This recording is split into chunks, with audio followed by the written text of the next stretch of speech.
Hello and welcome to the Overland Journal podcast. I am your host, Scott Brady, and I am here with two wonderful human beings. I am here with Amanda Winther and Matt Swartz, and Matt is our senior editor for Expedition Portal, and it is so great to have both of you on the podcast today. Thanks for being here. Thanks for having us. Thanks. It's exciting to be here too. Yeah, totally. So there are some fun things for us to talk about today because you two lived on the road full-time for about 3 years, and you've also traveled extensively. I also want to talk about your paragliding passion, and we'll talk a little bit about photography and leave no trace and some of the other things that you guys have learned as travelers.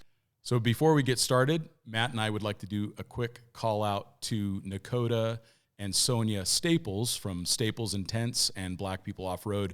We started working with them. They've been helping us with our testing parameters for the Overland Journal tests.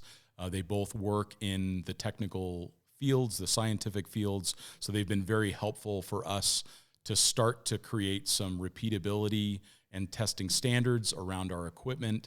They also have a very cool Instagram and YouTube channel as well. You can find them on YouTube as Staples and Tents and on Instagram as Staples and Tents and as Black People Off-Road. So just a quick call out to two amazing folks, and Matt's rocking the shirt right now. Very cool. And then I also just got a really thoughtful gift from my friends at the Overland. So that is Clay and Rochelle Croft. They just sent me a very cool 10-year anniversary, wall art. It's just awesome. Talks about all of their adventures around the world. So we are big fans of what Clay and Rochelle do with their family and their team. Very high quality, authentic content with a lot of consideration around just being good humans when they travel as well. So thanks, Clay and Rochelle, for sending that really thoughtful gift over to us. And we're excited to see what you guys do in 2021. So let's get started with some questions. The thing that always comes to mind for folks is, how do you make a living on the road? And I think that would be a really interesting thing to talk about first. So Amanda, kind of share what it is that you do and how you're able to do that from the road and make a living while you travel. Sure. So it was a little bit of a journey to get where I am today, but I currently am a copywriter. I help sustainable-minded brands who are also usually planet obsessed tell their sustainability stories. So I use their words. Usually it's a lot of digital copy, so websites, email, other types of online copy, and I help them speak to consumers who care about these kinds of things, who care about the planet and who care about sustainability. Yeah, it's very cool to see the brands that you work with, and you had quite some time with YouTube before you hit the road. How many years did you work with YouTube? Yeah, so Matt and I both kind of met, and we can get into that later, but both of us were in California, and so I was at YouTube for about 3 years as well. I was on the marketing team there, and so I did learn a lot about consumer marketing and email marketing and how YouTube works, but it's also been a little while, and YouTube has grown, and it's been cool to see those projects develop since I've been there. Well, you've already been so helpful for us trying to learn the YouTubes. So we're thank you, Amanda, for all of your advice. It really means a lot. So, and then when you hit the road, what did you see that changed noticeably about how you worked? Like what kind of little hacks did you learn that helped you be effective and focused while you had that beautiful view right out the vehicle's window, right? It's really hard, and to be fully transparent, we were not working full-time in the way that you might work full-time sitting at an office. A big motivation behind us going on the road was to be able to control our time more and be flexible with the way that we did work. And so, I wouldn't say we were working 40 hours a week. That was not part of what we wanted for our adventure. But there are definitely tools you can use to make it a little easier to work from the road. And I've learned over the last couple of years, first off, obviously, internet is a huge struggle and issue that you're going to want to think about going on the road. Service, the deeper you get, the service obviously isn't out there right now, at least. I think there are some possibilities coming in the future around that, but right now it's not there. So you have to prioritize where you're going to be if you have meetings, especially meetings on video, you need really good connection. And so that's a consideration to take. It's probably a good idea to make sure that you're in a town before well before the meeting, right? Yes, Sure. well before the meeting to make sure things are working well. And as things start to open up again, one of our go-tos used to be libraries. Libraries tend to have really, really good internet and are free, so you can go there and use it. But that can also be hard if you need to talk a lot. So just be like planning around that is probably one of the biggest concerns you'll have going on the road. Even if you have tools like multiple different ways to access cell service, you're still going to have to think about that. So I'd say that's the first one that comes to mind for me. It was interesting, even here in Prescott, right downtown, very close to where you guys are right now and where my home is. There, it's got a coffee shop inside the library, and they actually have these little cubicles that you can work in. That makes it very efficient to do that. So I noticed that a lot of people that travel full time, they tend to have like a gym membership that's available, like a Planet Fitness or something like that. So you can get access to a shower and you can get access to a regular workout routine. And then maybe you're right, maybe it's the library solution that can oftentimes get you that better connectivity. Yeah, I mean, coffee shops are obviously a go-to too, but it just, the connectivity can really, really widely vary. Yes. Libraries, sometimes you can also book like private rooms. And so that's a good thing to, I don't know if there's like a good way to find that other than just searching the town you're in, but they sometimes have little private rooms you can book. Like conference rooms and stuff like that. It's pretty interesting though right now, because obviously with COVID, nomads, digital nomads, people who are traveling and work remotely don't necessarily have the same access that they had previously to those resources. So, and again, full transparency, right now we've been renting a room in Denver. We've been living with Amanda's sister, Shannon, who's been a wonderful, wonderful person to live with. But we've had some more stability, which has helped us kind of get to the point that we're at now. And Amanda talked about it before when you asked, but, we were working, I would say, much more part-time when we first got on the road. And that was because we really wanted to kind of get back to some of our passions, and getting on the road was a way to cut our overheads so that we didn't have to work as much. We could play a little bit more. But yeah, kind of touching on some of those hacks too. I mean, I think having structure is still really important, especially for being productive. So sometimes like picking a portion of the day that you're going to work, that can be helpful for accomplishing things on the road, because as you mentioned, you always have that temptation of what's just outside the window or outside of the door of your vehicle. And often for people that go on the road full time, you do it to be in beautiful places. And sure. So, when you're boondocking in Sedona and you're looking at the Red Rock Canyon right outside, can sometimes be difficult to find the motivation to sit down in front of your computer for 4 hours and knock out a bunch of work. So, yeah, I guess after a while it starts to make more sense. I mean, I find that even like I was riding a motorcycle solo up through South America, and at first I was trying to work a little bit every day, and that just did not work well. So I found if I booked a hotel that I knew had reliable internet, or if I was going to a city that would have a good hotel with reliable internet, then I would just stop for an entire day and maybe work 16 hours that day. So I'm in a hotel room, which is just like any other hotel room in the world, and I'm not distracted by the historical places or these beautiful roads or the beach or whatever else. And I just would lock myself down, get a bunch of work done, and then get back into travel mode. And for me, that really helped. I don't find that I do well with parsing out the days like that. Other than just basic email communication and text communication, I can keep that up. But I do find that I need to stop and get out of traveler mode, get my head wrapped around the fact that I'm just in this cubicle in a sense, and get that work done. Has that worked for you guys, where you'd stop the camper and then kind of focus on that? Or how did you deal with that, even working part-time? I mean, certainly I think, especially with creative work, it can be easier to allow yourself that time to kind of get in the groove and then stick with it. And so like you're saying, I remember we talked about this, I think sometimes it is easier to just set aside days or blocks of days, maybe say to yourself, well, I'm traveling full time, so I have the flexibility to take whatever days off I want. So I'm going to work for the next 2 days while the weather's a little mediocre. Sure. Get a bunch of stuff done. And then once the weather gets nice, then I'm going to go and take a couple days off. And, you know, you have that fluidity in your schedule. And that's part of the beauty of working this way. And it is. maintaining the flexibility. Listening to ourselves too, right? So I'm definitely a work until 1 a.m. kind of person. If I force myself to get up early, I'm already not happy about that program. So it affects my creativity and I have trouble focusing. And I think that I personally do better sprinting creatively.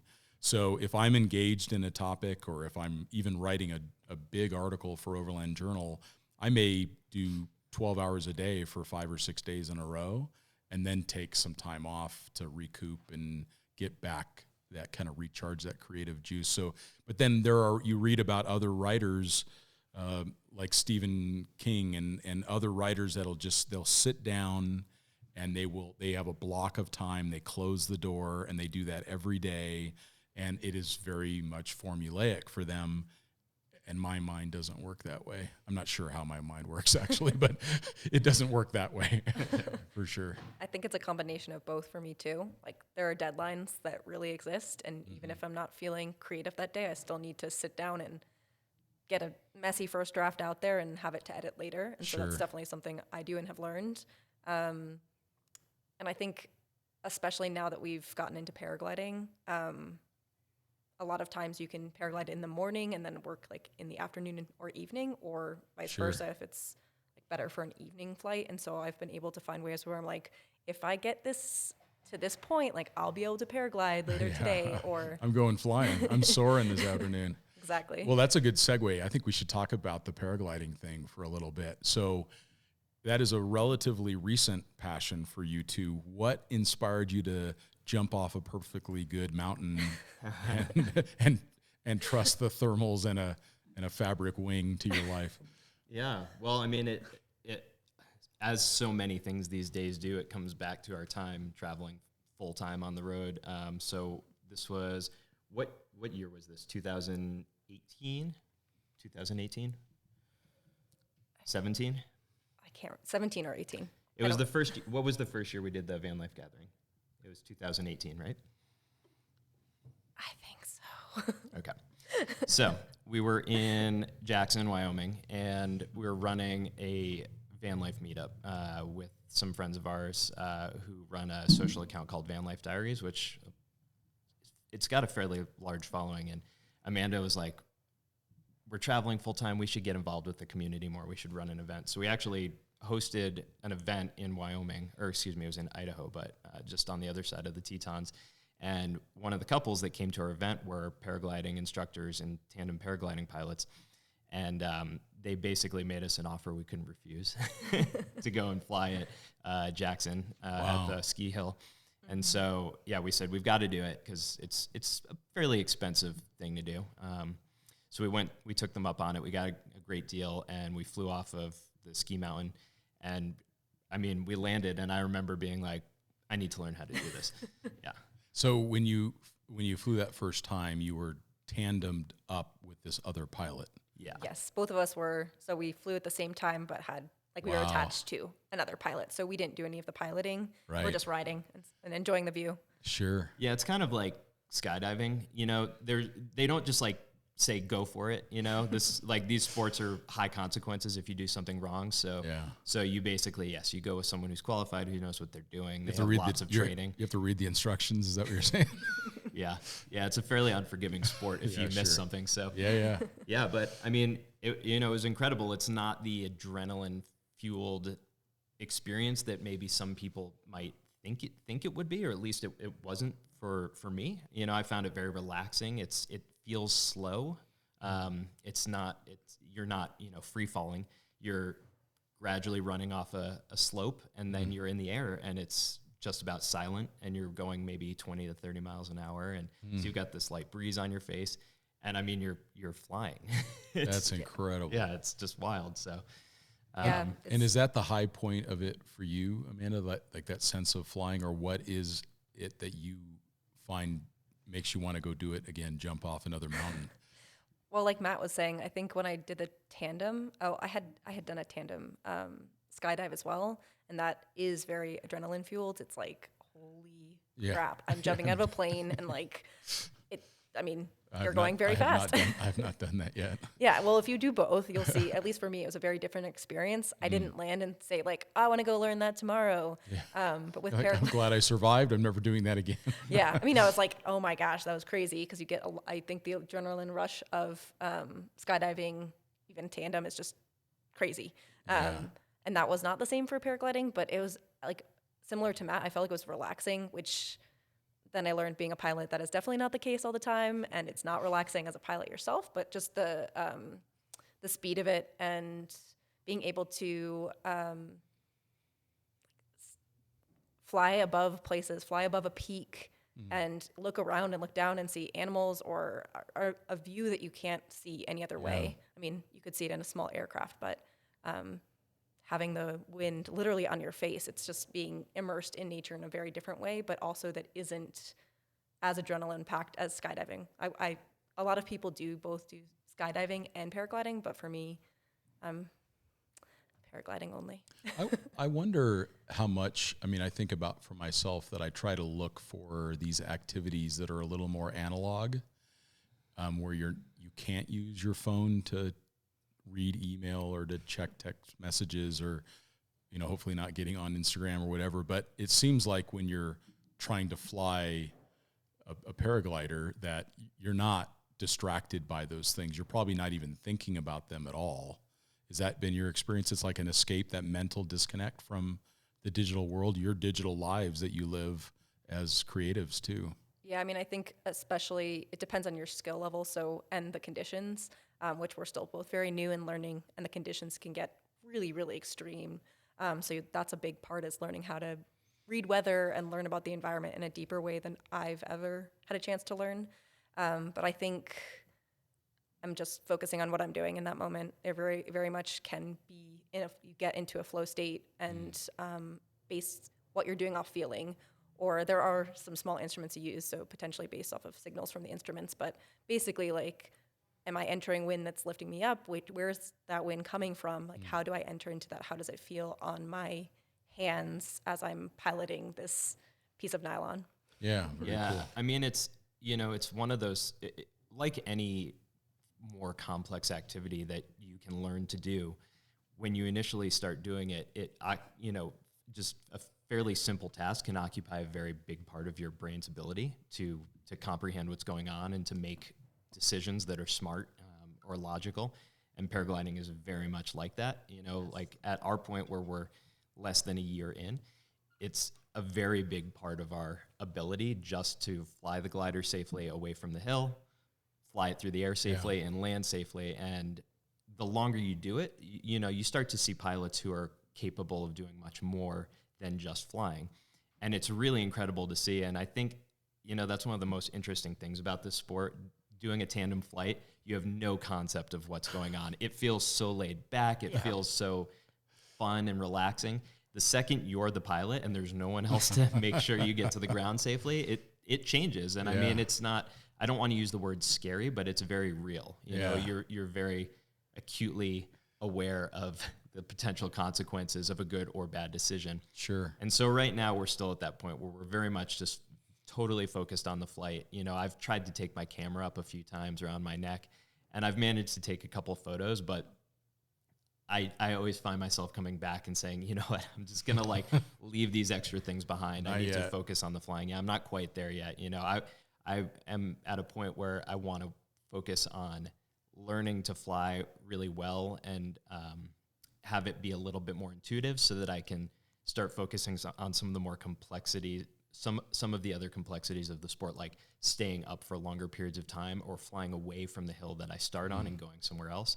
But, it's like you basically have to understand all the complexities of piloting an aircraft. It's not just steering your glider. It's understanding the weather and how that progresses over the course of the day. It's understanding and identifying what direction the wind is going, in relation to where you're going, because those are two different things. I mean, it can get very complex. And you mentioned that some advanced pilots will even travel hundreds of kilometers, in their journeys, in their flights. Just in the past couple days, I think it was, a pilot back in Boulder, Cedar, right, who's also a pretty well-known climber. He just set the record for that particular site. He flew over 100 miles from the site east in Colorado. So in one go, he doesn't land. He's just up there that whole time, flying and catching thermals and staying up. And I think it was definitely over 6 hours. Yeah, I think his flight was close to 7 hours. But people fly 500 kilometers plus in different parts of the world. Yeah, it's the kind of progression of the sport to the upper levels. The pilots that are the best in the sport, they do incredible things. They'll go and they'll fly over wilderness areas. They'll fly over places where you don't really have the option of landing if things don't go right. And it's just crazy to think about, because again, we're so focused on just taking off and landing safely. Sure. That it's like the idea of flying 100 miles and being in the air for 7 hours is just like, it's almost, incomprehensible at this point, but it's something to strive for. The idea of being able to fly 100 miles without any kind of power is really... That's incredible. Yeah, it's pretty wild. And you both recently did a trip to Turkey. So talk about, and was that both of your first time in Turkey? Yes, that was. So talk a little bit about your experience in the country and like maybe the high point of your flights there. Well, when you were asking that question earlier about like getting on your phone, I'd say that's the one place where I've consistently been able to do that. And that's just because the conditions there when we were flying were very smooth compared to some of the conditions that you deal with in mountains or even in the desert. I know that conditions there can be rougher, but when we were there, it was basically 30 minutes of flying around with, you could oftentimes take your hands off of the controls. It was that smooth. And so that's like one of the few times that Matt had a camera. I took my phone out and actually took photos. I always fly with my phone, but like I almost never touch it. Yeah. And you're flying over the Mediterranean, and amazing. You can, literally, I'll just talk about one of my favorite moments there was a morning flight with Matt. And as we're coming into, is about a 30-minute flight. Again, you're about 5,000 feet over the Mediterranean when you're coming in. And as we were coming into land, there was a pirate ship there that I guess goes on little cruises. We didn't end up doing the cruise, but it started playing. And you landed on the pirate ship? I wish. But I did do a very close flyby while it was playing Pirates of the Caribbean theme song. And yes. And That's I totally amazing. was like, this is the coolest moment ever. And then did you land on the beach? Landed right on the beach, that's right so next to good. it. Yeah, so good. And is there waiting with like a mint julep for you or something? There are bars on the beach there. You can literally land, put your wing in a pile, and go and get a cocktail. Yeah. That's amazing. Yeah. How fun is that? It was a blast. And it was a really interesting trip. We went there specifically to take what's called an SIV course, which has like a French meaning. It's like situation involve, right? Yes. Basically, you're simulating things that could go wrong with your glider while you're flying, with instruction and learning how to correct those things in flight. Very cool. And so Ludinese, which is where we went, is a great place to practice that because, as Amanda mentioned, you get a ton of terrain clearance. So you drive up this insane road with these taxi drivers that go so fast. They do not care if you're getting nauseated. They're getting to the top of this road in 25 minutes.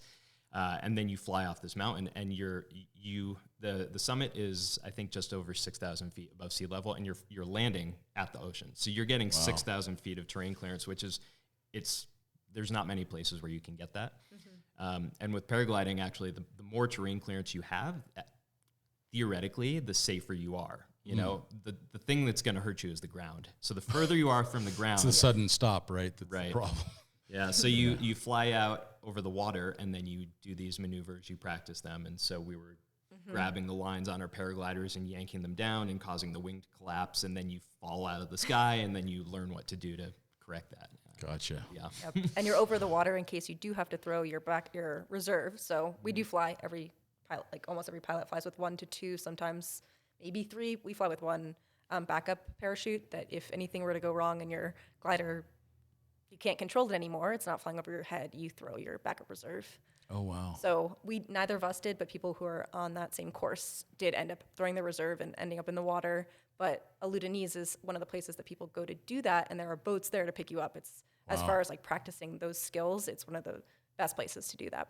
I've always had on my bucket list to be in a helicopter when it does an auto rotation landing. Oh boy. Because it just, to me, when I first heard that was how they do that and that was possible, it literally was mind-blowing.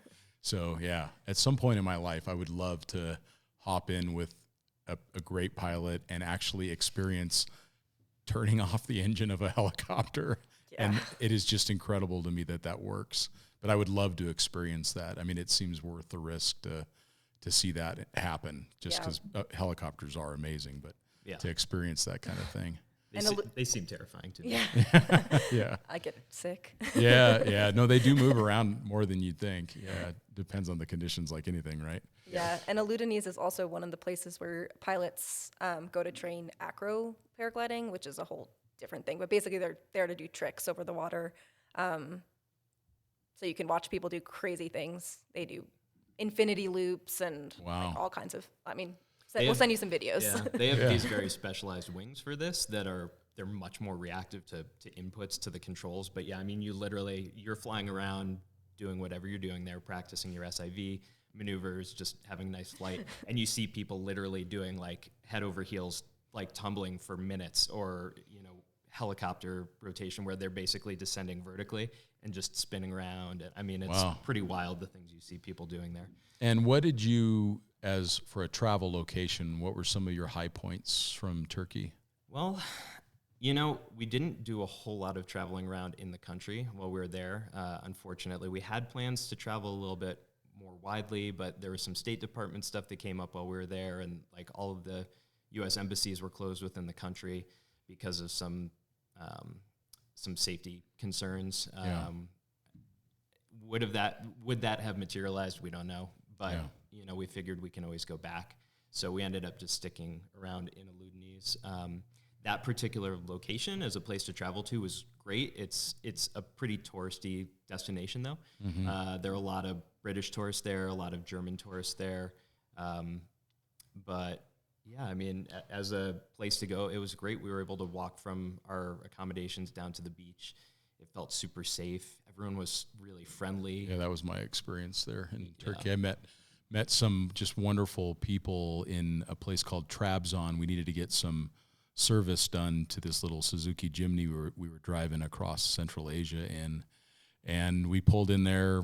We actually saw a Defender 110 with an Expedition Exchange sticker on the back of it, and I just walked into the little shop and said, "Hey, I'd like to get this stuff done to my car," and they were immediately like, "Whatever you need." They took care of us. We had food with them, and it was truly wonderful. And Constantinople was the same way, and all spending time along the Caspian, and without a doubt for me, it was a very safe and super enjoyable country to spend time in. Yeah, I mean, I think especially, like Matt said, part of the concern was that travel advisory. I also had a huge project deadline that I was working on. And that came up while we were there. I basically signed this project that was like dream client while we were there, and I couldn't say no. So I was navigating that and striking the balance. Yeah, that was one of the biggest challenges, is because the time difference. Getting meetings with my client, I would be really late at night there, and I just needed to not have to make that decision. Sure. Watching Matt go fly, that was one of the times where I was like, hard to stay in the hotel room, but definitely a rewarding project in the end. And I'm really glad we did it. So we're looking forward to going back. The food was amazing. It's amazing. Their coffee's amazing. Yeah, amazing. All the locals there were excellent and just super nice, down to earth, and it was really fun kind of venturing out from Aludinese, because it's this little kind of bubble of tourist activity, and pretty much the only Turkish people there are the shop owners. Sure. And then if you drive out a little bit, you find more of the locals, and it was so fun to go to some of the restaurants within a bit of a radius, and they were like surprised to see tourists showing up to sit down and eat. Yeah. But they were all just so nice, and like Amanda said, I mean, the food was fantastic. The food is really good there. Yeah, we loved it. I mean, that's generally one of my favorite parts about traveling is no doubt. Yeah, food. Yeah, no doubt. Yeah, it was great. I mean, we ended up still there for about 3 weeks, so it was a great trip, and affordable, amazing food. Definitely would go back. Like, go if you have a chance. It's amazing. I think that food is such an anchoring part of any travel experience because I've heard this. I've not studied it myself, but they say that olfactory memories are the strongest memories that we have. So if we can associate a beautiful travel experience with a great meal and all of the smells and the smell of the coffee and the spices and everything else, it seems like to me that it helps kind of embed that memory. I remember being in Marrakesh and having this, it was actually camel that was stewed with peaches and cinnamon and cardamom, and like it is still like I remember it, like all of the details, like where I was sitting in the room and the way that or laying down, because you were kind of laying on these couches. But it's amazing how those food memories really reinforce the experience of what you're doing. I don't know that study, but I would agree with it because I definitely have similar experiences. Like a smell can bring you back somewhere, and that food was really good. It'd bring me back. It's also a great way to break the ice, which I'm sure you're aware of. But it's like it's that thing that you can come to that's like devoid of politics or differences. And breaking bread. I was gonna say, when you can appreciate the food of a culture and they see that, like that's just a win for everyone right there, and a good way to connect. It certainly is. Yeah. So to pivot a little bit, with you, Matt, primarily focusing a lot of your editorial around the campers and trailers and just general camping and vehicles fitted with campers. When we talk about looking to purchase a camper or a trailer, what are some of the things that you could advise the listener that you consider to be like the top things to look for in a camper? Like help people run down that process of, should I get a trailer or should I get a truck-based camper or should I get an RV or essentially we call them expedition campers, but walk people through like some of the things that you think are important in your research. Man, this is a topic that you can get really deep into. And, I think one thing that is hard to get around is you have to kind of live it to figure out exactly what you need. You can have an idea. For instance, Amanda and I bought our RV that we lived in for almost 3 years. It was a classic, a 1964. And we picked it for a few reasons. One, it just had tons of character. It was like super cool. And we just fell in love with the way it looked. But, the size was appealing. It was 18 feet long. And so, that's smaller than some of the longer extended Sprinters and Transits and things like that. So we wanted something that was maneuverable, that could get around. But, ultimately for us picking a classic vehicle, it was a great experience and we really enjoyed it, but it was a little slow. Driver fatigue was like through the roof. Doing 200 miles in a day was like, man, that was a lot of work. An expedition. Yeah, seriously. So I think, but I'm kind of getting ahead of myself on that. I think you have to come back to basically starting your search for your vehicle or your system with, what is your intended use for it, and you have to be really honest with yourself about that. Like, I think there are a lot of people that want to go out and buy that crazy expedition vehicle, because why not? Like, if you can afford it, they're so cool. Like, yeah, I would love to get an earth roamer, but like, am I going to use that to its full potential? Probably not. The reality of my life right now is, I'm working a fair amount, and I want to travel, but I don't need that kind of capability. So, and what are you compromising to buy that? I mean, the cost of an earth roamer new now is about $500,000. Yeah. You could travel full time for 10 years on that money. Yeah. Probably longer. Yeah. If you, for sure. In fact, a good friend of mine, Stefano Melgrati, who rode around the world on a 250 Yamaha, his daily expenses were $28 a day. So do that math. Yeah. You're pretty much traveling for the rest of your life. Totally. On that kind of money and seeing all of the world. So I think maybe you made the best point there of if you can afford it, which means if it makes no other impact to your travels, if you've made no other compromises, if you are able to travel for as long as you wish, and it includes an earth roamer, then that's awesome because you're going to be super comfy, right? Yeah. But and honestly, that's kind of an extreme example, right? Yeah. But I think the point I'm making is, you have to be realistic about your use case. So for us, the RV was great, but we found that what it lacked was capability. We could take it on dirt, but we couldn't really take it everywhere we wanted to go. And now that we're paragliding, we're finding that we need to tackle some slightly more technical dirt roads to get to some of these launches, places that the RV just couldn't go. So we're leaning more towards a truck. So I think you have to start by saying, where do I want to go with this vehicle? And can it get there? So that's a great place to start.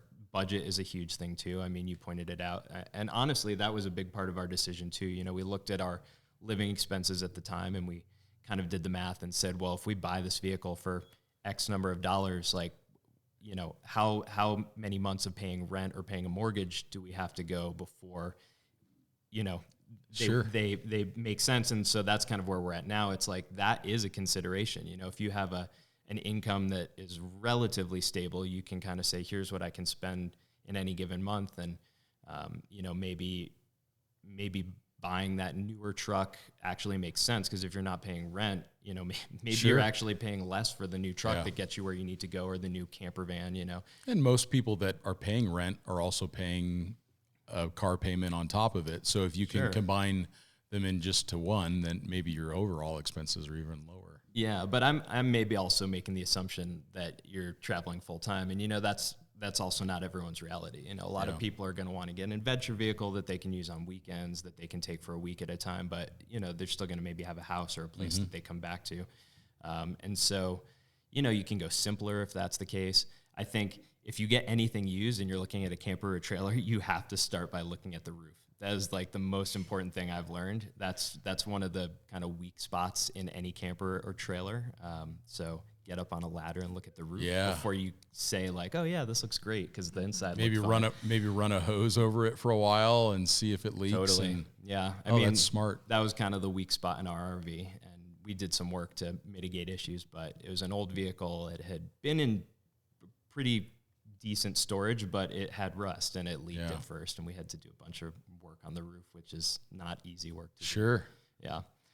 When you look at trailers, you've been using more of the trailers and featuring more of the trailers. What are some of the things that you like to recommend around a trailer purchase? I think with any vehicle, kind of that KISS thing, keep it simple, stupid. I think the simpler you can go with systems, the better off you are, because it's less stuff to break. I would always advocate for going simpler than more complex with your systems. And that's just, learning from experience. In our camper, we installed an on-demand hot water heater, and that was great until we were in Moab and the temperature plunged when a cold front came through, and, our system broke because the water froze and the pipes burst. So, and that's not a super easy thing to fix on the spot. It was like we had to shut off our water, and we had no access to our water tanks for a couple days until we got it squared away. So, I think, but to your question, what should a trailer have? I think a functional cooking system is great. I really like having a sleeping area that is not a convertible sleeping area. That's just like a dedicated bed. Something you don't have to set up every day, is really nice. And the same goes for a working space. If you intend to work when you're on the road. And I think that's another thing you have to address when you're looking at what you want to get. Again, what am I going to use this vehicle for? If you're trying to have a job on the road, we found that it's really a lot easier to be productive and to get quality work done if you have a dedicated working space. Sure. So that means not having to put away your kitchen so that you can use your kitchen counter as a desk. We did that, and you can get by, but I think it's a lot easier if you have a dedicated place to get that work done. I don't know. What are your thoughts? Yeah, what are your thoughts on that? I mean, I think Matt's totally right. I had a flashback to that same moment in Moab when it hit 18 degrees at night, and we had never experienced that, had no idea to drain water or anything, and our pipes exploded. And so we actually, I don't remember exactly what we did, but we couldn't replace that for a while because we had to get it delivered. There was nowhere to buy that exact system. I think we were able to just route it without using the heating, but it took like over a month to get that actual heating element in our outdoor shower fixed. Sure. So definitely agree with that there. And I think one of the biggest considerations for working on the road, I oftentimes would end up working in the bed. We initially, when we first built out we redid the interior entirely of our camper van, which we didn't talk about, but we'll have photos and show them to you. But we had a table. Originally, we actually had the same size as the original table, and it was like a fold-out table, but it ended up just not working for the space. It broke, and we never replaced it because it took up so much space. So we didn't end up having an actual like table to sit at. And oftentimes we would sit on our ARB fridge, so our little our fridge made a good seating area. So I would often either work from like the fridge or the bed, and it would be hard to do that. Like it's too comfy, or you just don't really have the work mindset. So one of our priorities for what we're looking for next is to have a place that is separate that we can work in, so that we can get into that mindset and have it like physically separated, even though it's a small space, to have like a physically separate place where now I'm in work mode, now I'm in sleep relax mode, and like keeping those separate. And we're seeing that more and more. Airstream just launched their kind of like nomad, professional nomad trailer. It's basically got a workstation built into. What's the name of that model? That's the Flying Cloud 30. Flying Cloud 30. Yeah. I just wrote about it. So they did basically an office version of that. And I think the timing was great for them because so Perfect many more timing. people are finding out that they can work remotely. It turns out, right? They didn't have to go into an office all this time. But yeah, it's clever. It's got a nice little desk kind of nook in the corner with an office chair, and it's kind of optimized for getting work done. And I think that's super clever. And I was just kind of racking my brain for stuff that's important because I think, a lot of people who haven't lived on the road yet, they really want to know what's important.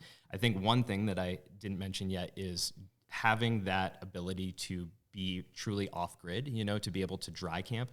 So that would mean like a fairly robust power system and enough fresh water. Yeah. And I think that's super important these days because with just how popular traveling is getting, and especially during the whole pandemic thing, all of the national forests and national parks are seeing a lot more use.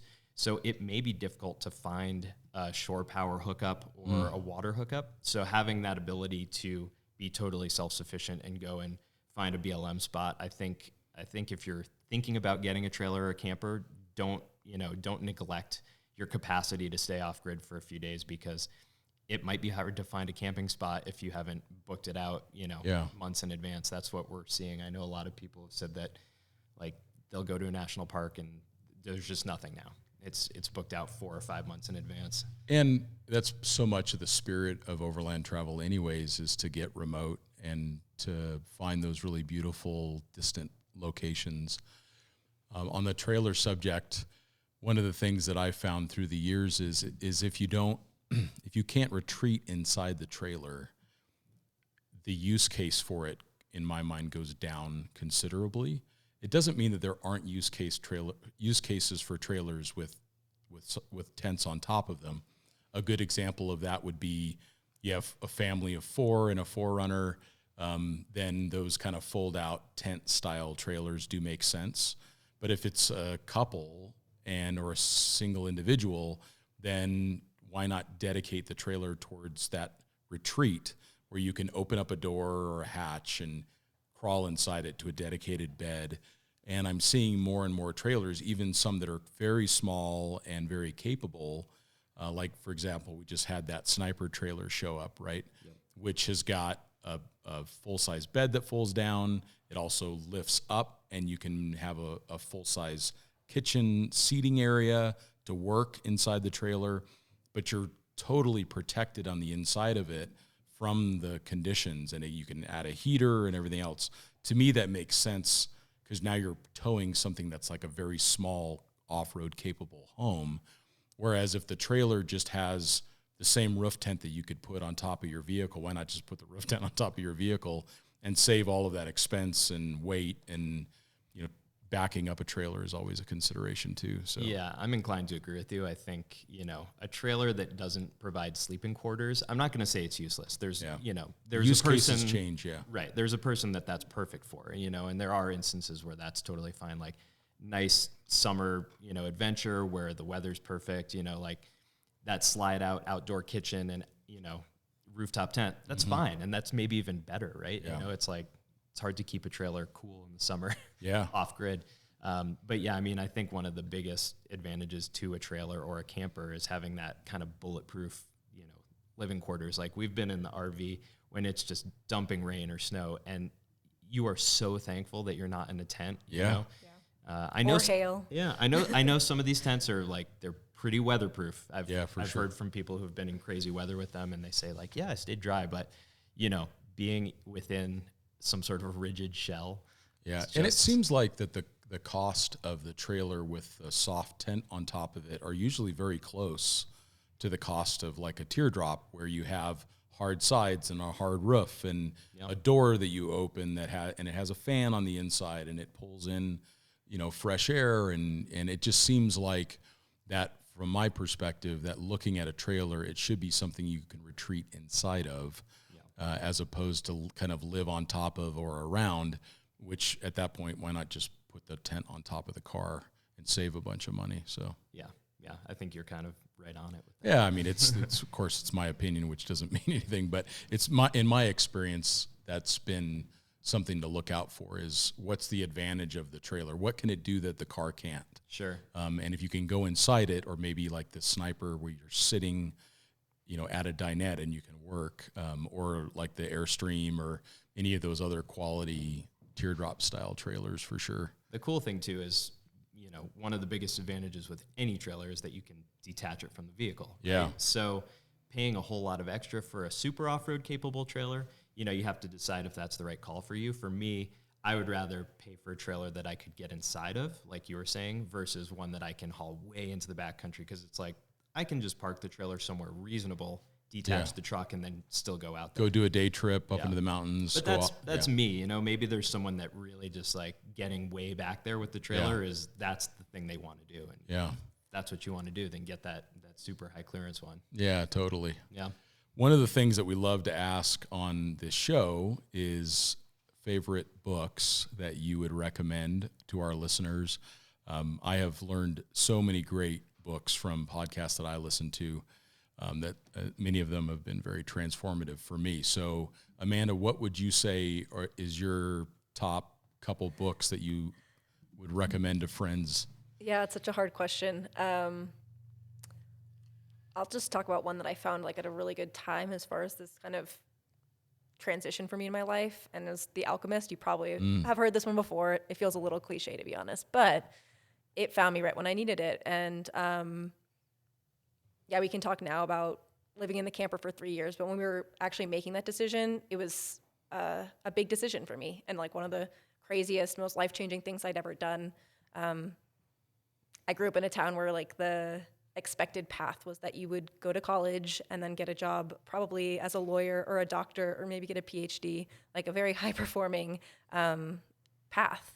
And I followed that path for a long time. I grew up, I went to an Ivy League school. I ended up in Silicon Valley working in tech, which that's not a doctor, but it's kind of up there at this point. And I found myself just not fulfilled. It wasn't the path that was for me. And I was questioning that a lot. And every time I'd bring that up, people would ask me, what, you're leaving YouTube? Are you crazy? And that book just made me feel like, there are different paths for different people, and this is my journey. I just remember being like settled. It helped me feel accepting of what the path I was taking at the time. So that's one of the ones I'll put out there. Yeah, it's amazing how much energy we can spend trying to accomplish things that we don't really want for people that we don't really like. Yes. It's amazing how much energy we lose in that pursuit, right? So yeah, Amanda, she had this great idea, which maybe I'm like giving the idea away, but it's this art idea of, asking people to consider whose dream they're building. And I think it really plays at like the tech scene in San Francisco specifically. You've got people who are giving 60, 70, 80 hours of their life a week to building an app so that someone else can put a lot of money in their pocket. And sometimes these things they're not really services or products that are doing much good in the world. You know, Yeah. they're elevating the quality of life for people who are already privileged.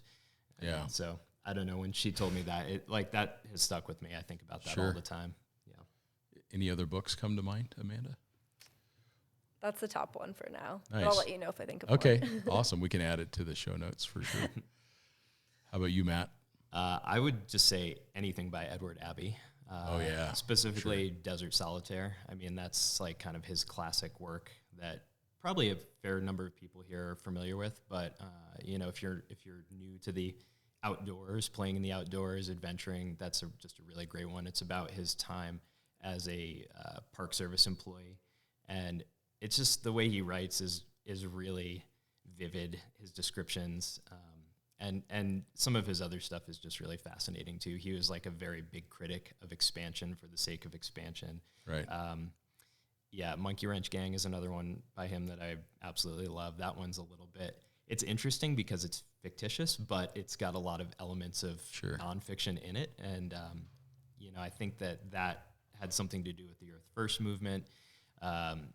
It's just, he's a fascinating writer, and just his take on things. He's really not afraid to say what he thinks, which, you know, sometimes I find myself reading him and I like him, but I read stuff that he says and I'm like, man, you know, if he was still around, it's the way he speaks sometimes is not so PC. And he's definitely, you know, as a human, has things that I can take issue with. But I think overall his ideas about the importance of preserving wilderness, of preserving wild places is something that we really need and we should really be paying attention to.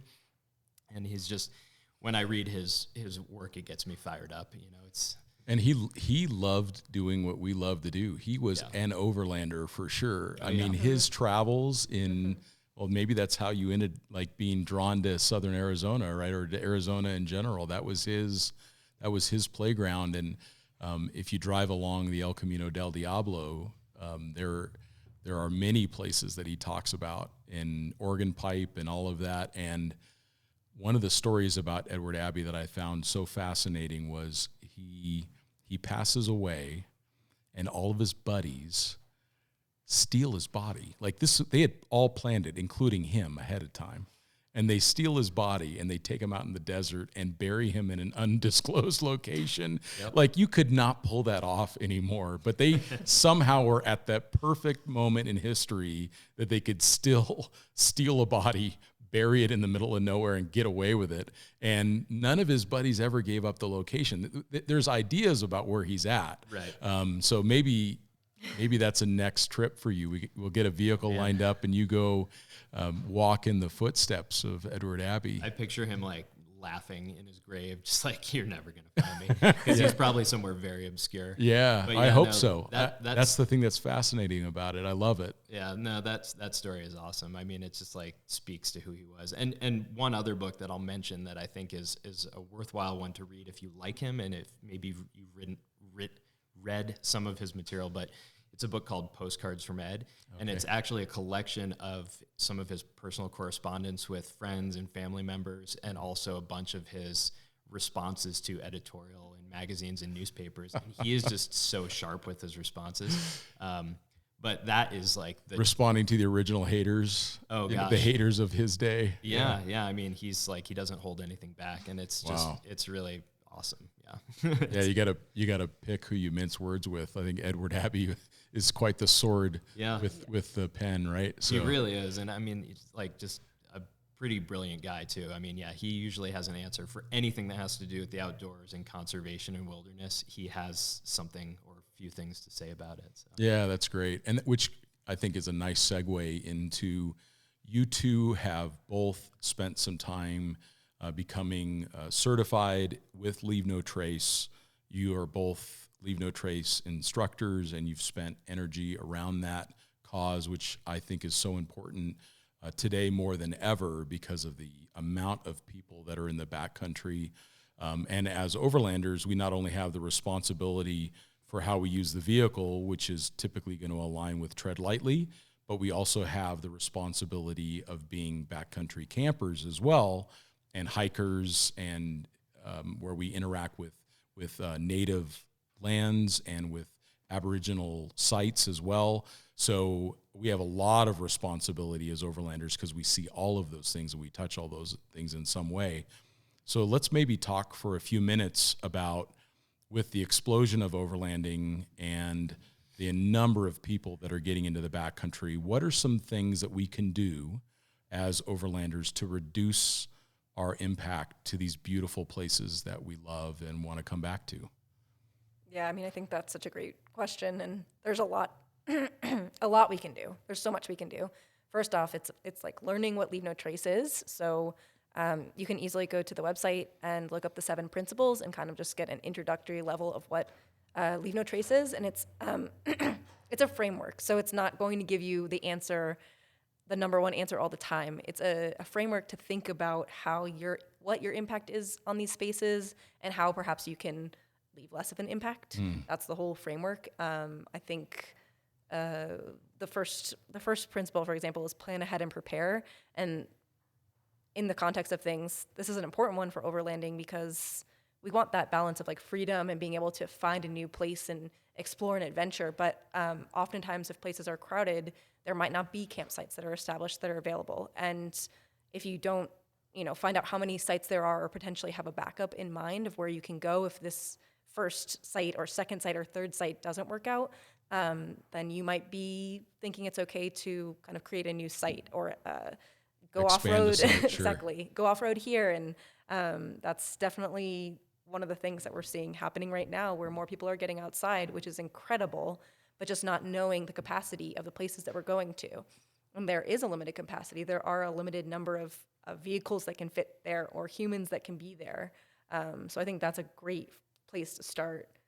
Yeah, no, that's an excellent place to start. I think dispose of waste properly, which is another one of the principles, is awesome. And I think it's almost even more applicable to the overlanding community. We have this amazing resource, which is our vehicle, right? Like when you're on foot, your capacity to carry trash out, to leave things better than you found it is somewhat limited. But when you have a vehicle, you just have so much more capacity. So that can start with not leaving your own trash behind, and it can expand to removing trash that other people leave behind.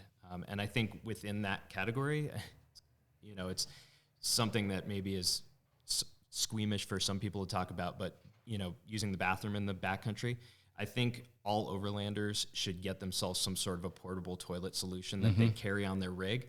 And there's almost no excuse to be digging a hole in the backcountry and pooping in it. Now, that is how Leave No Trace would educate us to, dispose of human waste properly. And again, it's a framework, so I'm not saying this is the only way. Yeah, like if you're on a motorcycle, that's not feasible, or it's much more difficult. Yeah, I mean, there are wag bags, there are solutions. It's more difficult, maybe. And, I think it comes also back to plan ahead and prepare. It depends on the environment you're in. Some environments are more capable to deal with human waste than other ones. So like here in Arizona and in the Mountain West, the high desert, it's not an environment that really deals well with human waste. It's very dry out here, and so things don't decompose very quickly. So I think like a 5-gallon bucket with trash compactor bags and a seat that snaps on and a little bit of a, something to add to the bag to keep things, manageable. Is a really easy thing to do. It'll save you time digging holes in the backcountry, and then you just, you wrap all that up, you take it out with you, and you leave you put it in your trasheroo on the spare tire. Yeah, and it doesn't even have to go inside your rig. Put it up on your roof rack, whatever. Yeah. But it doesn't take a lot to do that, and it can really help some of these places. I mean, like the Moab area sees so many people, and if you think about every person that's visiting and having to dig a hole once or twice a day, I mean, it's like, where does that all go?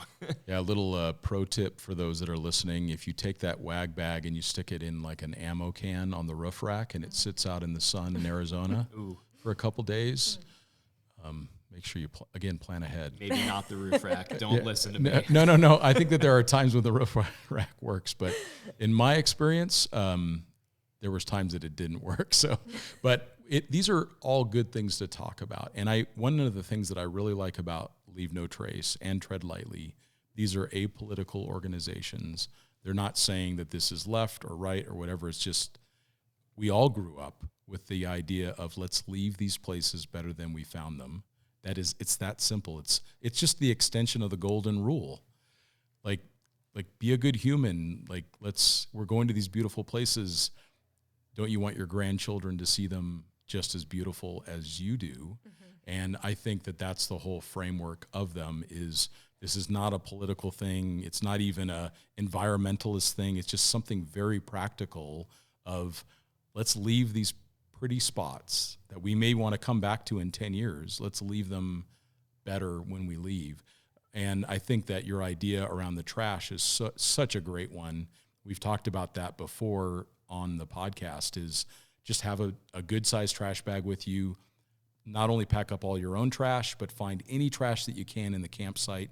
There's been very well-documented studies that if you can make the place look clean, it will stay clean longer. Yeah. Even someone who is less inclined to do that, when they come to a clean campsite, they are much less likely to leave trash behind. Yeah. Whereas if they come to the campsite and it's trashed, they are going to be far more inclined to just throw that LaCroix can out into the pile of all the other ones. Sure. Whereas if we can clean up the campsite, we're giving it a better chance the next time a group shows up. And speaking of groups, and this is kind of the last thing that I want to include on this, because I do think that this topic needs to be covered in more detail, but one of the things that I'm seeing in our communities is larger and larger groups of overland travelers. Most of these campsites in the backcountry can handle 2, 3, on rare occasions 4 or 5 vehicles. If you're traveling in a group of 15 people, just ask yourself, why would I do that when the backcountry is not set up to handle that size of a group? Now, if you do a lot of planning in ahead of time and you know that I can get from this big group site to this next giant group site, or I'm going to camp on the playa where it could handle a group of 100, then that makes a lot more sense. But I think when we're seeing groups of 20 go across the Mojave Road and shoving a bunch of trucks into small campsites, they get slowly and incrementally larger. The terrain gets damaged, and then they get shut down. So the Forest Service or the BLM will just come in and put it, this campsite's closed because it's now a trash heap. So yeah, totally.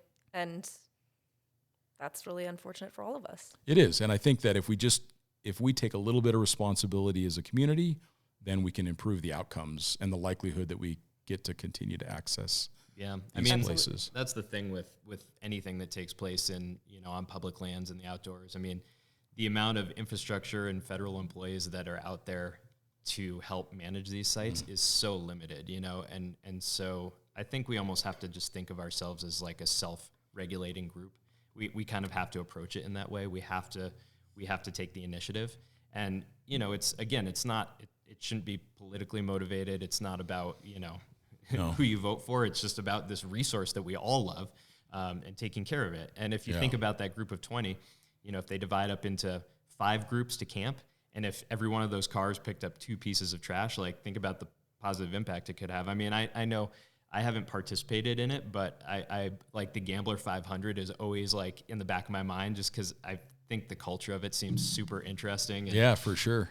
And they do a lot of cleanup work. I didn't realize, but it's just really refreshing because I don't always think of like the 4-wheel drive and overlanding community being a community that's really concerned with that. But that just has totally changed my outlook on that. And it's cool. I mean, they haul out I see them hauling out like wrecked cars and boats and just like truckloads. The most random stuff.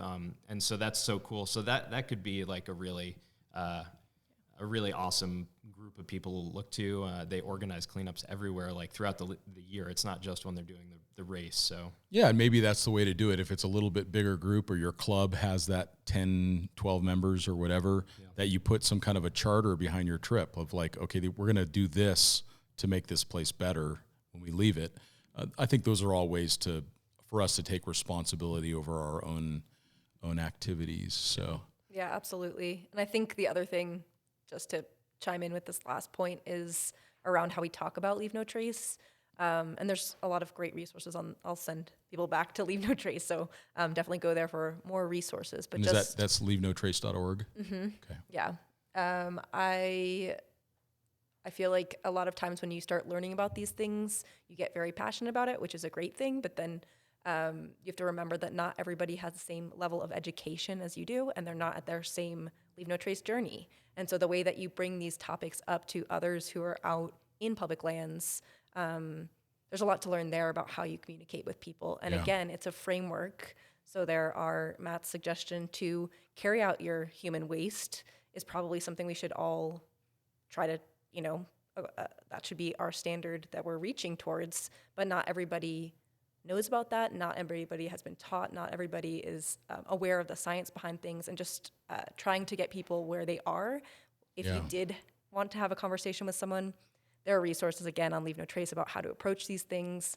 But if your conversation isn't going well, then there's only so much you can do, and leading by example is always the best starting point. So that's the best starting point is always us and our own actions. I remember when I was pretty involved with Tread Lightly, a lot of the training that I got with Tread Lightly was how to have those conversations with other four-wheel drivers of, like, look, if we keep making all of these new trails, they're going to shut this whole thing down and none of us get to have any fun. It's that simple. It's just like that there's consequences for our behavior, but it is a difficult thing to have a conversation about because people can be intimidated by that or offended by that. And the last thing that we want to do is our own version of some very poorly constructed virtue signaling towards some other human. I mean, I make mistakes every single day that I'm worthy of being judged for. So the last thing that I want to do is judge others for their own actions when they're not really trying to be bad. But that's the great thing about a platform like this podcast or like Expedition Portal and Overland Journal and all of the other great organizations that are out there, is that if we can just raise the conversation a little bit of like, hey, let's just try to keep access to these trails. This is where we want to go. Let's keep them open for a little bit longer. So those are awesome points, both of you. I appreciate you both sharing that. So yeah, there's a lot of stuff has come up in like the last couple of years where people are actually using the framework to shame others who are trying but not quite hitting maybe the highest mark that others are.